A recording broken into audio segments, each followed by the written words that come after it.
welcome to the October the 6th taping of It Happened in Grand Prairie, our history tape number 26.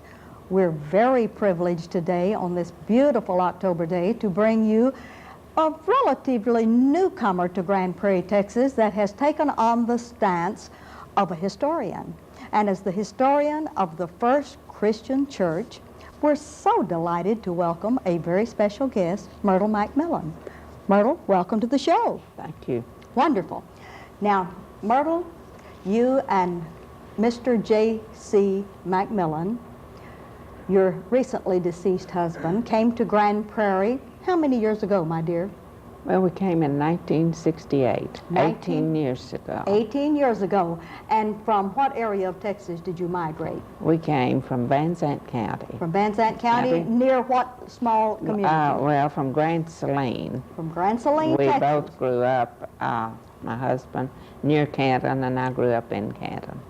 And that is the salt capital of East Texas, right? Grand Saline, yes. And I believe Mr. McMillan retired from the Morton Salt Company there. After 25 years. Wonderful. And your tenure in that area was spent doing what very wonderful service in that community? Teaching. Teaching. And in what school did you retire from? Grand Saline Public School. From the Grand Saline Public School after how many years? Well, I taught there about 18 years. The last 16, I taught first graders. Oh, that's wonderful. You had a wonderful exposure to boys and girls down in the wonderful East Texas community. And having come to Grand Prairie only 18 years ago and coming into the First Christian Church, we thought that it was very unusual that a relatively newcomer would take on the task of being church historian. And tell us what motivated you to do that. Would you do that?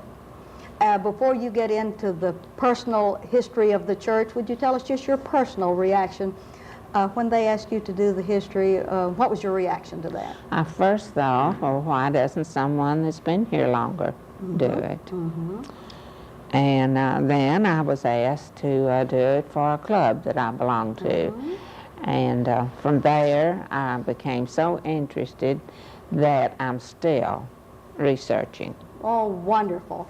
All right. Now, Myrtle, as the church historian for this wonderful sesquicentennial year, and I know it's going to take quite some time to finish all of this research and come up with a wonderful documented history of the First Christian Church in Grand Prairie, Texas. And I believe the Reverend Digby is your current minister there. All right. Well, now getting the stage all set, and we know the current minister's name and know that you're the church historian, why don't you just look out into your camera, and from your research notes, we'd like to have a record of the things that you would like to offer this history show about the First Christian Church. And would you do that at this time, please? Yes. This first sentence is a quote from one of the many histories that I found in our church library. In the early 1900s, several families, being of like faith and a common dream, came together and organized a church, then known as the Grand Prairie Church of Christ. The earliest record from the year 1903 shows that Reverend J.A. Bush was called to be the minister. Among those founding the church were Professor E.W. Dallas, Mrs. R.A. Lacey, T.L. Baggett, A.N. Lacey, Mrs. Lillian Hall, whose son, Charles Hall, is still a member of our church where he serves as an elder, M.P. Badgett, A.K. Scott, who was a state missionary worker, Dr. W.E. Gillespie, Mr. Frank P. Crouch. He has a daughter still in our church, Mrs. Lavina Stone, who's still very active in Sunday school and church. And if we could pick this up with one of our cameras, I believe that is Mrs. Stone on your immediate left there, the one in the light blue, and I believe she still attends your Sunday school classes and your Bible and your regular worship service at this time. What is her age at this time, please, Well, Myrtle? she's somewhere Near 90. Near 90. Isn't that splendid? Thank you for bringing this photograph of Mrs. Stone. And would you continue your dissertation? I hope I didn't make her older than she All right. is. Ed Raines, J.E. Simmons, and others. As in the history of most churches, early meetings were held in private homes in a lumber yard near Center and Main Street, and in the City Hall. In 1905, with Grand Prairie boasting a population of 400, Wonderful. the Reverend G.Q. Grasky was called as a minister. He led an evangelistic campaign in a tent on the north side of Main between Center and Northeast 3rd Street. In 1907, a campaign was started to erect a permanent building on the southwest corner of East Church and Hall Street. Now, Hall Street was later named 4th Street. This was largely under the direction of Brother A.K. Scott and the first minister, Reverend Grasky, with plans, well, they were very similar to the ones used in building the Mormon Tabernacle in Salt Lake City, Utah, only I'm sure much smaller. In 1937, 2 classrooms were added to the front of the sanctuary. Well, sometime between 1903 and 1910, the name was changed to First Christian Church of Grand Prairie. Then the second major expansion was made in 1941 under the leadership of the Reverend Jack M. Shirley. He was the first full-time minister in many years. This included, in addition to the original building, to be used as a residence for the minister and as an educational meeting rooms. The apartment contained a living room, a bedroom, and a bath, and a study for the minister. This 10 by 18 kitchen in the recreation room was used by the minister's family. The inclusion of an apartment not only solved the housing need for the minister and his family, but ensured to a certain extent the presence of a resident minister in the years to come. Many ministerial students from Texas Christian University, as well as other schools, had served the church until 1941. Many have gone on to make their mark in the brotherhood. Well, at that time, a threefold purpose was drawn up for the dedication of the new facilities. First, adequately housing the church school for the training of young and old alike to live the Christian life. Second, studying how to build a Christian social order in the community, nation, and the world. Third, providing facilities for church fellowship gatherings. Well, as church membership grew, the minister's apartment was needed for classrooms. And in 1947, the church purchased the first parsonage at 1529 Oak Street. In March 1956, a new brick parsonage was purchased in Englewood Park.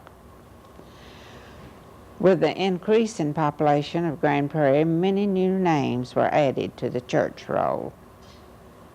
In due time, the church again outgrew the boundary, and the need for a new sanctuary was evident. In the fall of 1951, a building committee was appointed, and the new sanctuary of colonial structure was built of cherry red brick and tile. I imagine many of the people now remember that building. Yes, they do. It was crowned with a cross at the highest point, some 50 feet from the ground. It was dedicated June the 22nd, 1952. James A. Farrah was minister at this time. And with the completion of the new unit, the old sanctuary was divided into badly needed classrooms. Mr. and Ms. R.L. Farrell, the minister's parents, gave the rose window, which was placed over the baptistry. And if our cameras could pick this up, Myrtle, this is a very beautiful view of a rose window that is intricately done glass. And Yes. it is just beautiful. That is lovely. Where is this rosewood window at this time? You're going to talk about that a little later in your presentation? Well, right now it was placed in the baptistry of this the building, and then a few years ago, after that building had been torn down, we moved to our new one. That had stayed in a closet gathering dust. I see. And our Sunday school class, my ladies' Bible class, restored it and made it into that beautiful picture that you just showed. A picture of it for, until just recently, was used on the bulletins of our church for our worship service. That's a beautiful piece of artwork, and it is now on display in your church foyer? It's, At the baptistry? No, this still over the baptistry. Wonderful. And with the beautiful lights behind it, well, it just has to be seen to be appreciated. Wonderful. The picture doesn't do justice. All right. In 1957, a 5-acre tract on the northeast corner of Tarrant Road and Stadium Drive was purchased. And on August the 13th, 1961, groundbreaking services were held for our present structure. The service of dedication for the new church was on Sunday, July the 22nd, 1962. And Roy C. Bruton was minister and contractor. And the first service was June the 3rd, 1962. The first wedding was held the night before the dedication, and the first baptismal service was June 10th. So this is the third building to be erected by the First Christian Church since it was founded in Grand Prairie.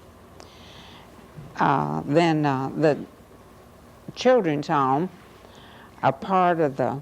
Now, the children's home, now this is separate and apart from your church history. Yes. But we would like to set the stage for this by saying that this church history that you're still continuing to work on is going to be a wonderful addition. And do you plan to provide a copy of that for our Grand Prairie Memorial Library?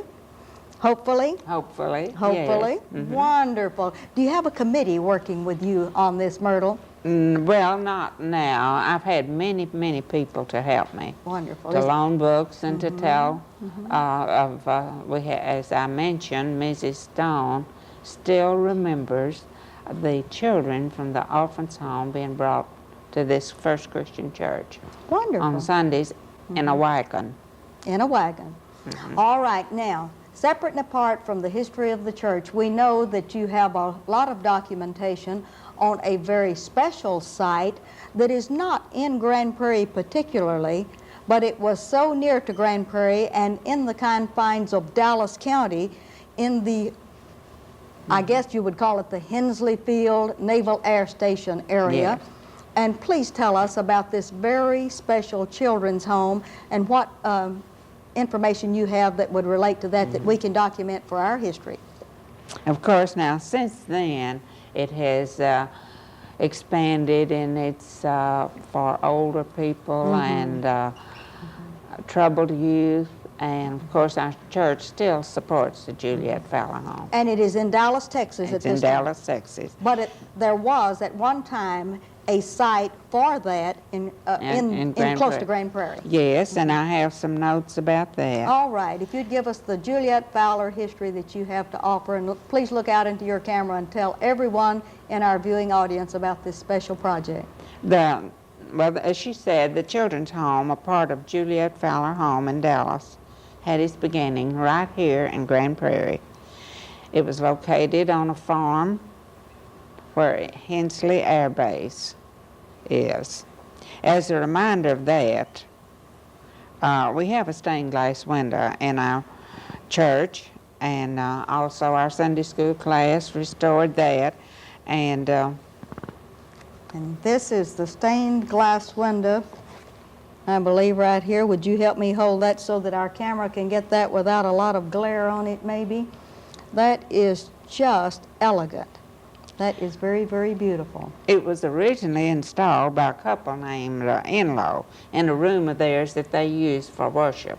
Now that was before In their they private began- home? Yes, before they began to bring them into Grand Prairie. And then when the home was moved, the window was given and installed in the first church here. And it was used there until we restored it, as I said.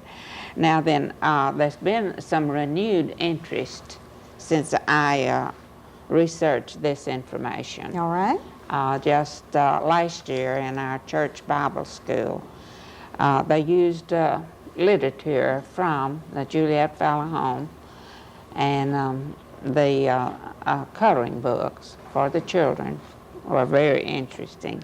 And they, I believe the money that they took in was sent to Juliet Fowler home.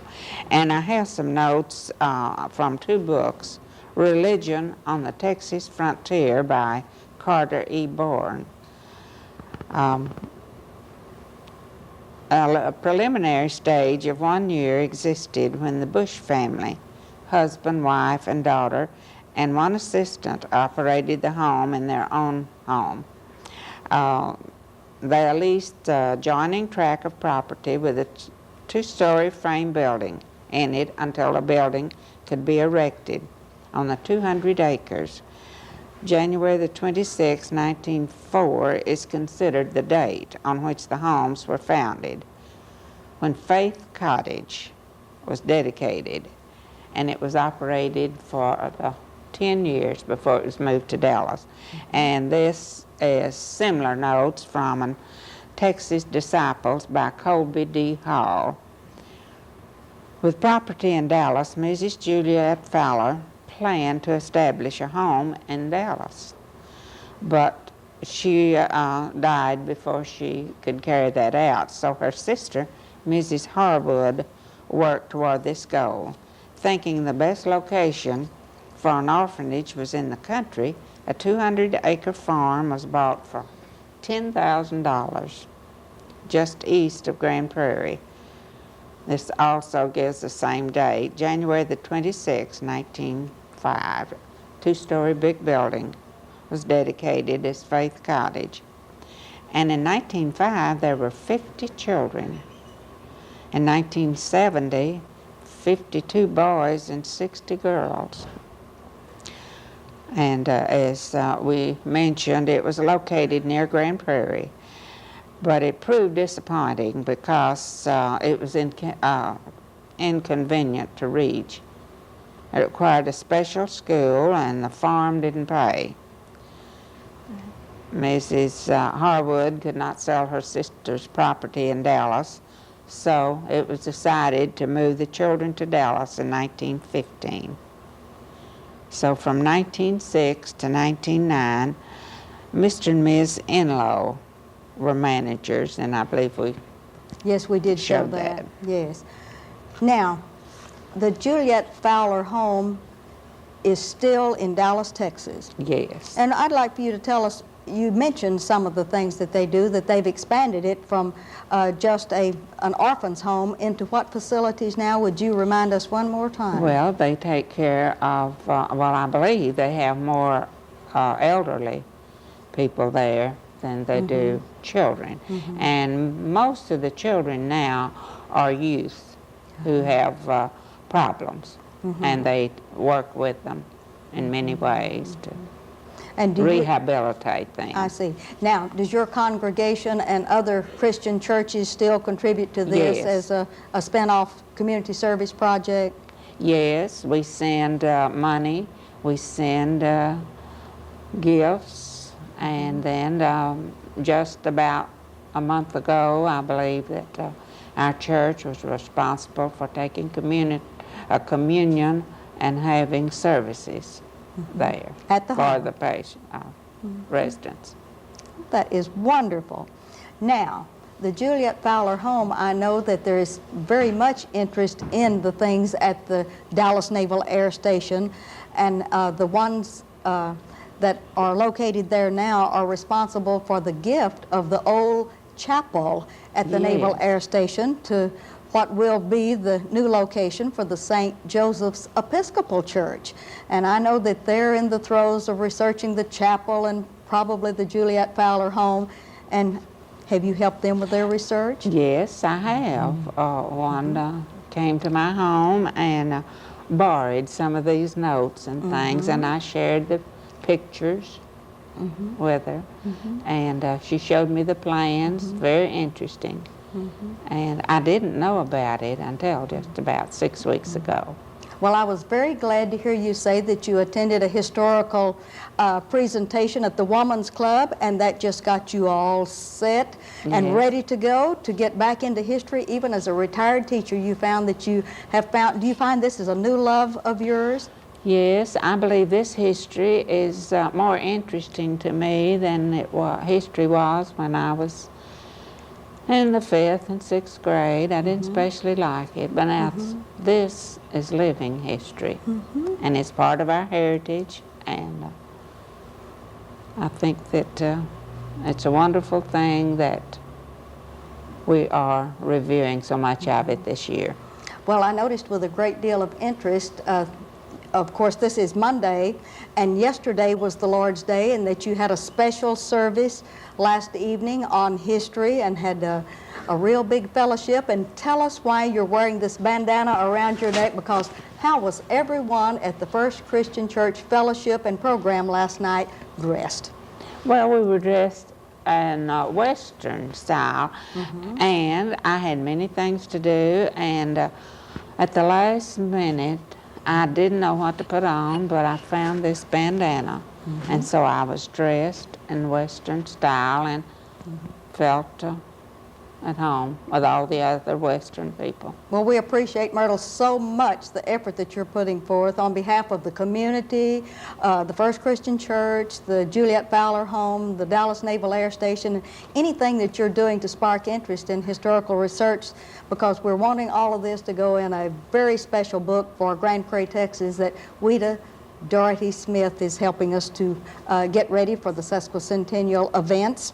And before we would leave, we want you to tell us about these glorious quilts that you've brought along that are from your archives from down in, I guess, the Canton area, Yes. your home, and tell us about this beautiful star quilt. Well, these two quilts were made by my husband's mother. And what was her name? Her name was Mrs. Rose Ella Main Macmillan. How wonderful! And isn't this intricately done? Look at the small stars that are in this. Do you know the name of the pattern? Well, they just always called it the star The star quilt, quilt. and it was one of the favorite. And each child was especially proud of that. And we But- hope that you'll see that this is passed on to someone appropriately in the family that would keep this gorgeous heirloom. Yes, I have a daughter that's waiting for it. Waiting for it. All right, tell us about this one, would you? Well, she made this one. Now, she made six of these. She had 9 children, but 6 lived to be grown. She made one for each child, This each of is those 6 children. beautiful. Of course, it's faded after around 100 years. She would have been 122 She would have been 122 now. last February. Last February. This is very exciting. Do you know this pattern? I think they usually called it the flower basket. The flower basket. You know, Myrtle Macmillan, that last year we had a quilt fair at the library. And the next time they have a quilt fair, wouldn't you consider putting this on display and vying for first prize in the quilt fair? This is beautiful. I might. Yes. I think about that. Yes, you'd have to think about that, wouldn't you? Well, bringing your precious treasures, this beautiful memorabilia from the Macmillan family, we know that J.C. would have really enjoyed being on the show with us today, and we're sorry that we did not get you on the show prior to his passing. But we appreciate all of the things you've done and sharing all of this session with us, especially the history of the First Christian Church. And we want to take back to your congregation, send back a message to them that we wish them Godspeed in their work and to continue making good history in Grand Prairie, Texas. Is there any parting thing that you would like to say that we've overlooked about this wonderful history? No, but I want to thank you for letting me try to share my church with you. There are many wonderful people up there that have helped me with this, and I appreciate it very much. And I've learned, in these 18 years, I've learned to feel at home there. Wonderful. And glad you and I have appreciate retired here in you. Grand Prairie, Texas. Yes, and I appreciate your work here. Thank you very much. And this is Ruthie Jackson reminding you that history is as we live and do, and thanks for the memories. Thank you.